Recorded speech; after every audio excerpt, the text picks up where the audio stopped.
टिमुर यहाँ ल्याउन बित्तिकै कमसेकम 10 ठाउँमा कर तिर्यो होला। 10 ठाउँमा आफ्नै घरमा उत्पादन भएको चिज, यो कहीँ जङ्गलमा ल्याउने होइन। यो फल जातिको कुरा हो। न रुख नोक्सान हुन्छ, न पर्यावरण नोक्सान हुन्छ, न कुनै किसिमको हानि नोक्सानी छ। यो जति खेती गर्यो त्यति फाइदा हुन्छ।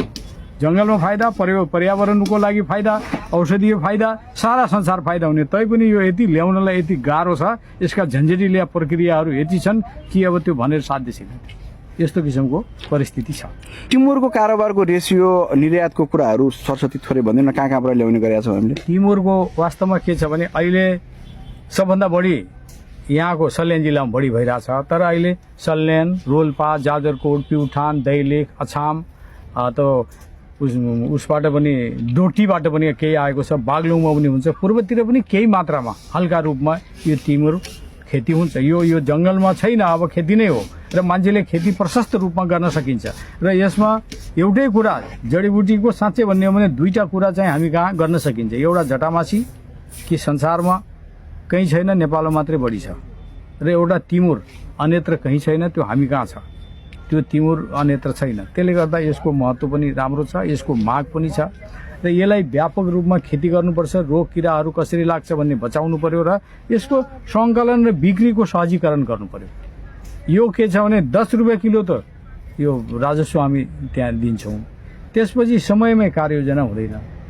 त्यसपछि यसलाई त्यो घर घरमा उत्पादन हुने बोरा बोरामा सिल लगाएर बेच्ने भन्छ। बाबा तपाईँको हाम्रो भनाइ के छ भने बोक्रा जाति, जरा जातिलाई हामीले सस्टेनेबल गरौँ। किनभने भोलि बोक्रा निकालिदियो भने त्यो हराउन सक्छ, जरै निकालिदियो भने त्यो हराउन सक्छ। त्यसलाई कसरी सस्टेनेबल उपयोग गर्ने?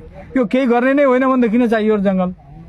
तर हामीले के हो भने उपयोग पनि गर्नु पर्यो, त्यसलाई बचाउनु पनि पर्यो। जस्तो यो फल जातिवाला छ, रिठा, टिमुर, तेजपात, बायोबाइडिङ, यस्ता कुराहरू फलेर जाने, हरेक वर्ष फल्ने र यदि कलेक्सन गरेन भने त्यो त्यसै सडेर जाने। त्यसलाई हामी सरलीकरण गरौँ। त्यसलाई सङ्कलनमा पनि सरलीकरण गरौँ, त्यसलाई निकासीमा पनि सरलीकरण गरौँ, त्यसलाई प्याकेजिङमा पनि सरलीकरण गरौँ। त्यो आपसे आप कसैले भन्नु पर्दैन। यति यसले रोजगारी सिर्जना गराउँछ, यति तपाईँ अहिले भन्नु यो यही 1 महिनाको उसमा सल्यान जिल्लामा मात्रै 10 करोडको पैसा बुझ्यो होला नि किसानहरूले। 10 करोड, किनभने त्यहाँबाट माल आएको छ, मैले यो ल्याएको पनि छु। अहिले घरमै 700 रुपियाँ पाएको छ। घरमै उनले आफ्नो घर दैलोमा केजीको 700 रुपियाँ पाएको छ। त 100 टन भयो भनेपछि 7 करोड भइगयो। 200 टन आएको छ, 14 करोड भइगयो। आज मैले 10 करोड भने बढी भइगयो। त्यस्तै जाजरकोट, त्यस्तै दैलेख, त्यस्तै रोल्पा, प्युठान, यस्तो किसिमको यो अहिले किसानहरूको वास्तवमा आय आर्जनको लागि ठुलो यसले भूमिका लिएको छ। अब यसलाई हामीले कसरी जोगाइराख्ने? जस्तो अहिले कतै कतै किराहरू देखिएको छ, फङ्गसहरू लागेको छ यो रुखमा। त्यसको लागि सरकारले यसको रोकथाम गरिदिनु पर्यो र त्यस्ता विज्ञहरू पठाउनु पर्यो र त्यसलाई अनुसन्धान गरेर के गर्दा के हुन्छ भन्ने कुरातिर त अनुसन्धान त छैन हामी कहाँ।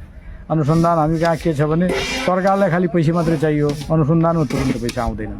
त्यसले गर्दा अनुसन्धान अलिकति फितलो भएको हुनाले जडीबुटीमा लाग्ने रोग किरा र खेती त्यसको बिउ बिजनको त्यति राम्रो अध्ययन भएको छैन।